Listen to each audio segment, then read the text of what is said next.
morning and welcome to the ICU TV main news. Here are the stories that are making headlines. Government announces recruitment of 2,600 health workers. Government warns against tribalism and hate speech online. Government employs 3 former healthy volunteers in Monze district. In international news, 2 healthy workers injured in drone attack at Gaza hospital. And in sports, France advances to the World Cup semi-finals after defeating Morocco.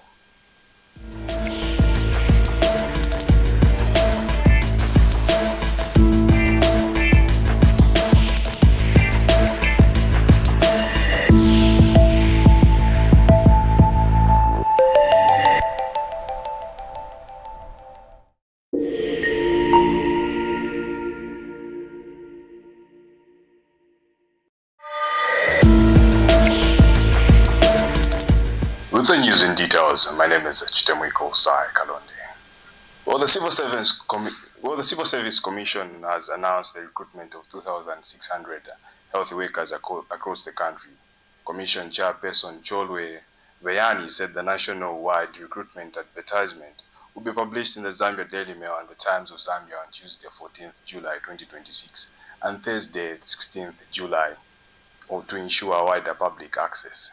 Dr. Beyani said qualified Zambians are invited to apply for various positions in different health sector cadres and should indicate their preferred district of appointment. He says all applications must be submitted through the post office within the stipulated application period. More in the following report.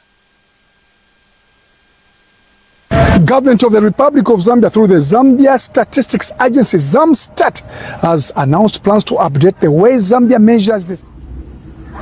Members of the press, ladies and gentlemen, it is against this background that the Commission announces to the general public, through you, the media, that in conjunction with the Minister of Health, the Civil Service Commission will publish nationwide recruitment advertisement in the Daily Mail and the Times of Zambia on Tuesday, 14th July 2026.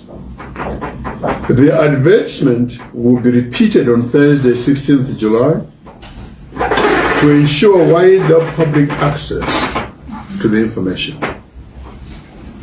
The purpose of this advertisement is to invite suitably qualified Zambians to submit applications for various positions in different health sector cadres and indicate clearly their preferred district to which they wish to be appointed.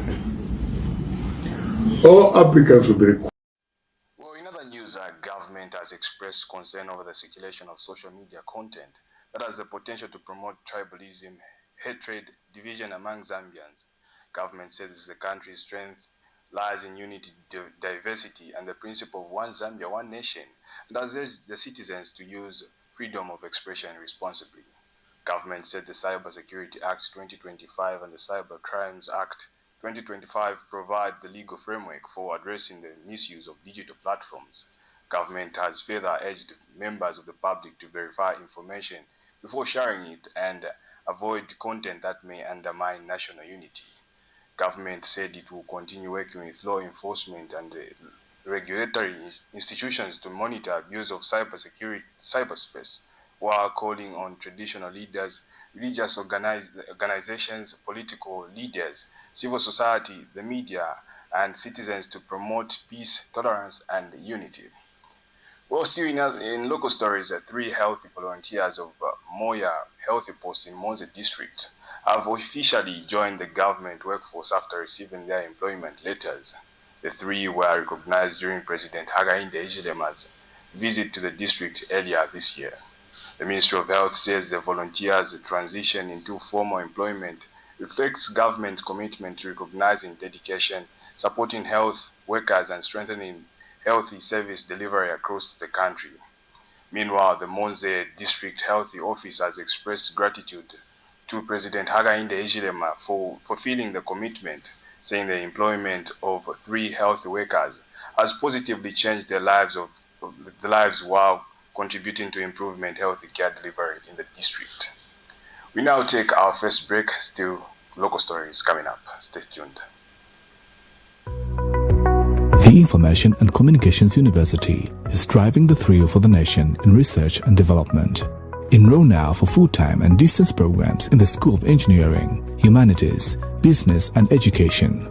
To apply, visit our website at www.icuzambia.net or call us on +260 211 221 662 or 0966 342 359. Sponsorship is available.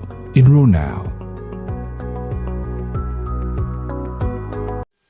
Thank you very much for still staying with us. Now in local stories, Zambia is rebasing its gross domestic product (GDP) to ensure economic statistics accurately reflect the current structure and performance of the economy.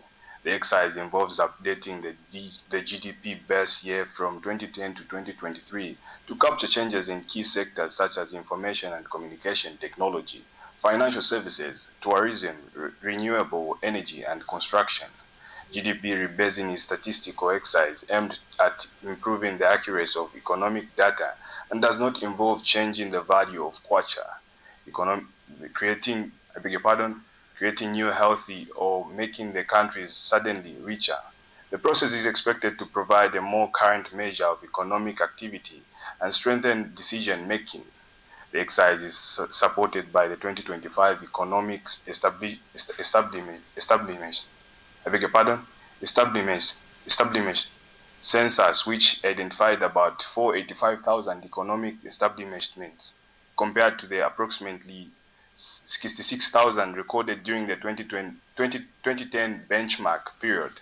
Government says the updated data will improve economic analysis, support evidence-based policies, and provide a stronger foundation for national development and investment planning. More in the following report by Henry Kapata.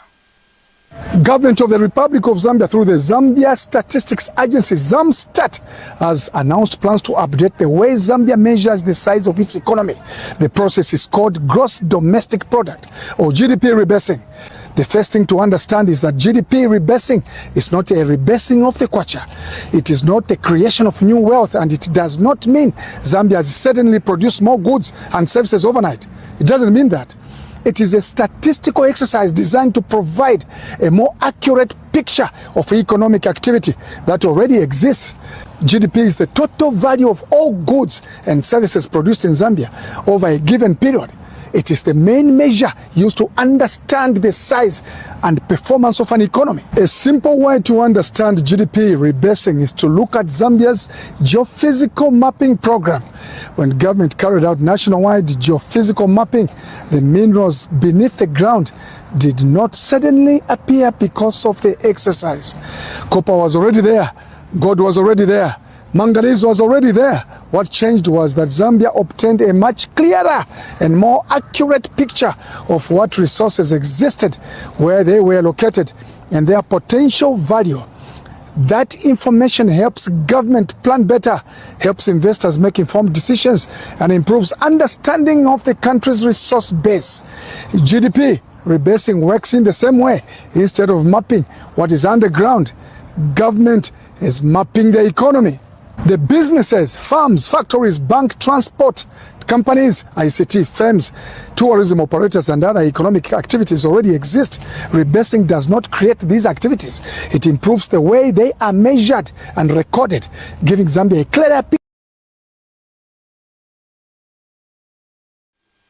Well, still in local stories, the Ministry of Health, in partnership with CEP Zambia, is reviewing and updating social and behavioral change materials to increase the uptake of influenza and hepatitis B vaccines among the health workers.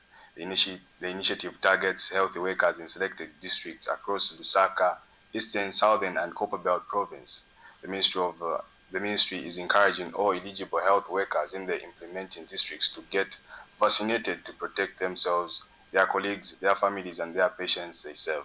The program is being implemented in Lusaka, Rufunga, Luanga, Chadziza, Chipata, Katete, Mambwe, Choma, Gwembe, Livingstone, Ndola, Mufulira, and Luansha. The ministry said the vaccination campaign forms part of ongoing efforts to strengthen disease prevention and promote a healthy and productive workforce. You're still watching the ICU TV menus. We go for another break. Stay tuned.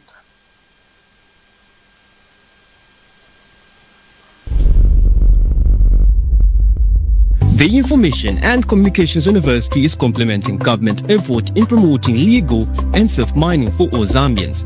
ICU is offering a short practical training course to artisanal and small-scale miners and those who intend to venture into mining. This training covers identification of rocks and minerals, mining operations and equipment, health and safety in mining, environmental protection, licensing and compliance. Qualifications: National Registration Card NRC. Apply now at www.icuzambia.net. For more information, contact the ICU School of Mines, Department of Artisanal and Small-Scale Mining at +260 763 302 596 or +260 973 263 492. For analysis of mineral samples, contact the ICU School of Mines Laboratory at +260 973 263 492 or +260 977 833 434.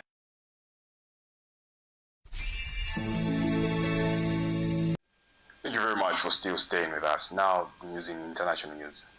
2 staff members at Kamal Adwan Hospital in Gaza have been injured after an explosive device was dropped on the hospital premises by an Israel quadcopter drone, according to the Palestinian Ministry of Health. The ministry has condemned the incident, saying attacks on health facilities and medical personnel put the lives of healthy care workers and the patients at risk. The ministry has called on the United Nations and international humanitarian organizations to provide protection for healthy facilities and address what it described as continued violations against medical institutions. While still in international news, the guns have fallen silent in the Middle East after 2 days of deadly strikes between the United Nations and Iran.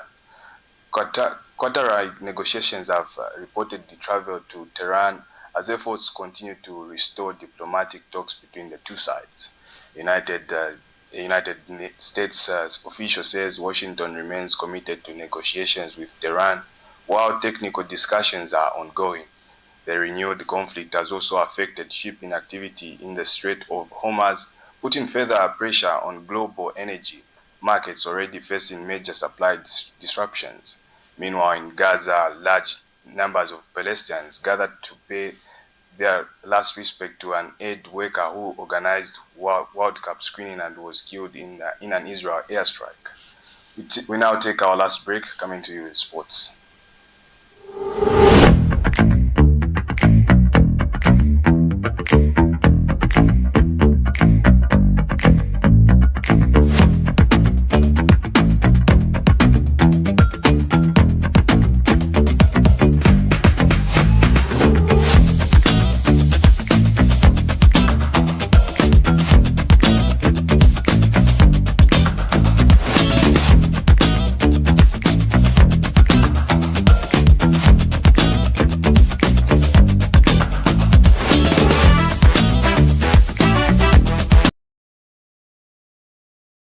And sports. France has reached the FIFA World Cup semi-finals after defeating Morocco 2-0 in the quarter-finals. Kylian Mbappe put France ahead in the 60th minute with a curling strike from inside the penalty area after his earlier penalty was saved by a Morocco goalkeeper Yassine Bounao. Ousmane Dembele sealed the victory 6 minutes later with a low shot that found the back of the net to give France a 2-goal advantage. Morocco struggled to create clear chances as France controlled the match and secured a place in the last 4. France will face their last game, Spain or Belgium, in the semi-final scheduled for Tuesday in Dallas.